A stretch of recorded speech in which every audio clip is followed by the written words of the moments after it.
Joe.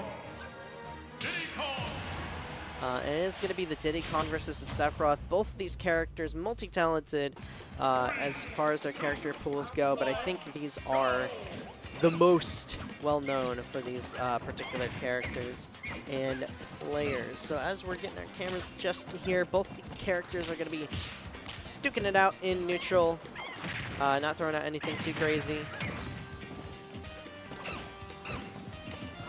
Although Seagull Joe is going to get the best of it so far, just having that banana in hand and having the superior frame data to Sephiroth. This matchup, on paper, not very good for Sephiroth, in my opinion. It's a short character with really good frame data and an item, and Diddy Kong is one of the few characters that can safely edgeguard you with that banana peel.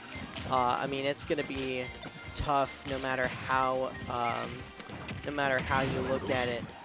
Once again, from an on-paper perspective, of course, these are both really good players who are able to adapt to each other. So we'll see what tools, tricks for the trade that Lostvayne has gotten up to get in there. But I think that Seagull Joe is doing a great job of, I think, using his short stature and using that frame data to have, albeit a small lead, but surprised we go for the down smash there. I think up smash would have killed just because Sephiroth's a light character, but that's just me.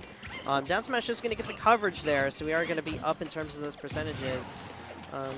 And I mentioned this in an earlier set of Seagull Joe, right? Because of his longevity in the scene, he doesn't necessarily care about taking the stock right away. Like, he will play footsies with you for as long as possible because it is way more likely that you are going to make the mistake before he does. So he is super comfortable playing at these higher percentages. And yeah, as we can see right there, right? Seagull Joe just opting to play safe, gets the parry, and probably, you know, could have gone for an up tilt or something, but why take the risk? The answer is because you're now losing. That up tilt is going to call it out for Lostvayne. But you can see that difference in like that disciplined level of play, where I think Lostvayne is, at least by comparison, a little more willing to take risks. And that is going to define how this set goes.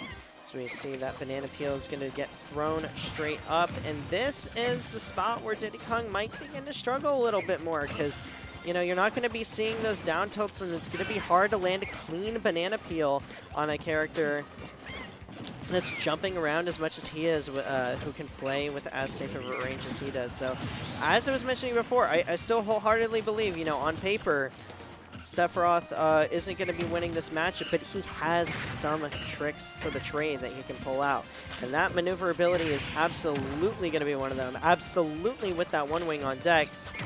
There you go, you see Seagull Joe getting it started and ramped up a little bit more. So basically evens up that percentage and puts Lostvayne off stage. It just shows how like back and forth sets between these good players can go.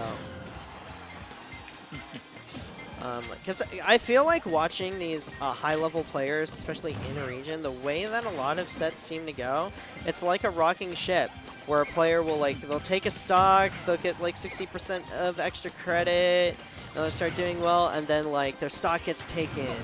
Like, Lostvayne, or Seagull Joe takes the stock, and all of a sudden he gets his opening at 0%, and he starts doing damage. It's very back and forth and very interesting. Just see this forward airs coming out, trying to poke. I like the idea of forward airs. Try and cover the landing because it doesn't last as long as the back air, but it is a lot safer. It is a lot quicker, so you have more chances of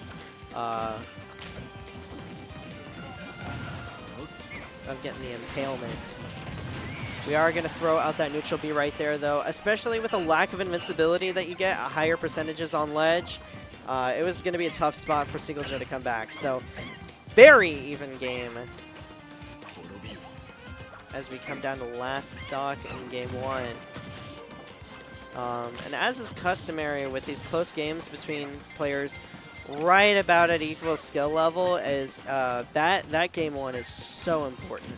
Not really just for like the counter pick advantage, because I could easily see 5 games of PS2, but just because that momentum swing is going to be like, who adapts back first?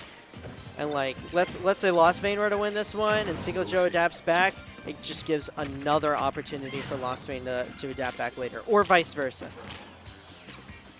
See this ledge trap going with the peanut pop gun, and great dash in, grabbing the banana for Lostvayne, not getting hit by really any of those peanuts. He's not allergic. Probably got a Reese's cup in the back pocket, right next to the head and shoulders. But we are finally going to trip on that banana peel right at the end there as that shield was running down low. You know, wasn't a whole lot of great options to get in there. It was either rolling to center stage, into the loving arms of that monkey, or rolling back into the corner and getting tripped up by that banana peel. So Seagull Joe with the game one, rocking it with the same characters and the same stage. Some people say PS2 makes the best games, and you know what? I mean, I can see it, right? Because I think this stage, because people play it on it so much, it allows for the most expressiveness in people's gameplay. You have that space. You have those platforms to extend your combos. You're able to play neutral. You're able to make recoveries, but oh my goodness! I can't even get a good opener in because Seagull Joe going for the dash attack into that downer. And let me tell you, Sephiroth, oh my goodness. Sephiroth doesn't have the best disadvantage options there. Like, he's a tall character. He probably could have air dodged through that, but probably just wasn't expecting that Randy downer to be coming out. And on some characters, that's just true. I don't know if it's true on Sephiroth. It didn't look true, but just catching him asleep at the wheel is going to go around the world with these percentages, too. So you see that side B, neutral B coming out. I mean, Lostvayne is... Oh. Okay. Lostvayne is still going to be playing it relatively calm and safe, but this lead is just extending for Seagull Joe. Finally getting a little bit antsy with those neutral airs, but 77% for a player like this and a matchup like this. I mean, it's going to be so big. Now, I love that we're snapping our fingers a little bit, looking like poetry reading out here. This Lostvayne is looking to bring it a little bit closer in this tug-of-war. Oh, and we do catch the peanut there, but gets tripped up. And we actually use the peanut against Diddy Kong to be able to get back in there, just tossing it straight down, getting some percentage.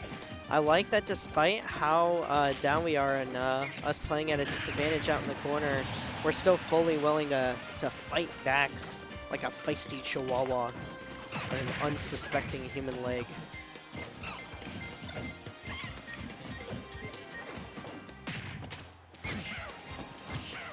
Here we go, though. We're going to continue to throw out tools like this forward tilt in neutral.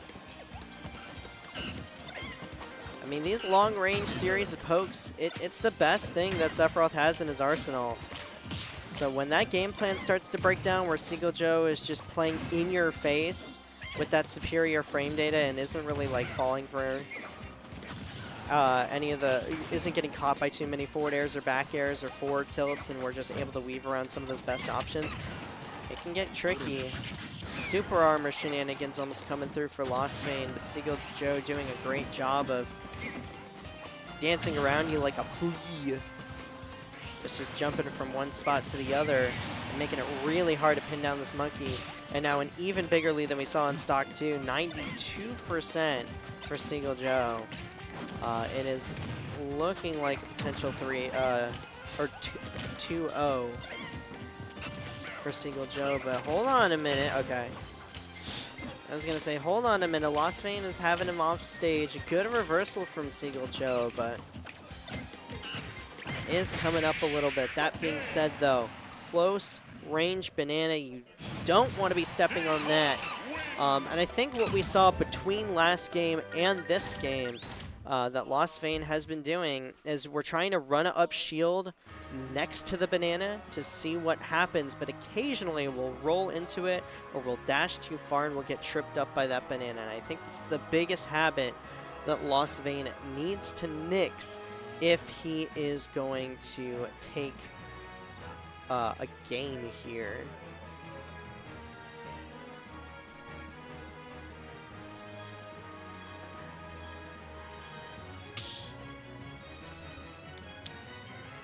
Alright, Hollow Bastion is going to be the stage pick. So now that we're down and we know that we haven't been winning neutral as much, we're going to use every tool that we have at our disposal. We're going to stick it out with the same characters, but we're going to switch up the pace with this one. I feel like this is a good stage for both characters yet again. But these are the kind of characters where neither one really has a particularly bad stage. Seagull Joe doing a great job there, by the way. Great defensive maneuver to play really close to that ledge so that we can use that invincibility, because other than a well-timed spot dodge, that is the only reliable way for most characters to avoid getting hit by orbs, because you don't want to get caught in shield with 3 or more orbs. We saw that versus Festive where he ended up getting shield broken for that. So we don't want to shield it all the time. And it's part of that character knowledge that you have to do well in a matchup like this, because Sephiroth doesn't really play like any other character in the cast, and even though he's not exactly the greatest character, I feel like that's why, especially online, a lot of people really like the character, because there isn't really another equivalent. Like he can kind of zone like Min Min and kind of throw out projectiles and play that mid and long range like a Belmont, but it's not quite the same thing. Love how Seagull Joe doing a great job of getting like in between the projectile and the player. And in all sense of the term, it's kind of like fighting JP in Street Fighter, where once you get in between the range of where like his meanie hits and his low forward, if you can get in that range and blow him up, that's how you're going to beat that character. And it feels like the same style of counterplay versus Sephiroth, is if you're able to get in between that sweet spot where his neutral air is going to sweet spot, but also where his forward air is going to do a great job of poking you, that is how you beat this character. And we're seeing a masterclass of it right now, because even though these games, they're not too far behind as far as that percentage goes, and occasionally Lostvayne will even take the lead, it really does feel like Seagull Joe is the one who's in control of the neutral most of the time. And it's not even just because that Diddy Kong is a better character, it's because Seagull Joe is doing a great job of making the most of those openings and doing a great job of like playing against the character super well, breaking down those weaknesses in terms of that blind spot in his range. And that being said, Lostvayne has been keeping up all 3 of these games, right? He's doing a great job of using those tricks of the trade where, you know, we tack on an orb here and there, and we get these good pokes and we get these 1-2 hits, but you gotta play so precise versus Diddy Kong. You cannot be getting hit by close range banana. It's the biggest thing that I think Lostvayne is missing, because Lostvayne is doing a great job of playing the player. We're getting a couple hits in there, but we're not doing a great job of playing against the character. We're getting a little bit careless with these rolls and these dashes. And we do see a little bit of counterplay, like run up, grab banana is a strong option, but it's just not enough. We keep getting fooled.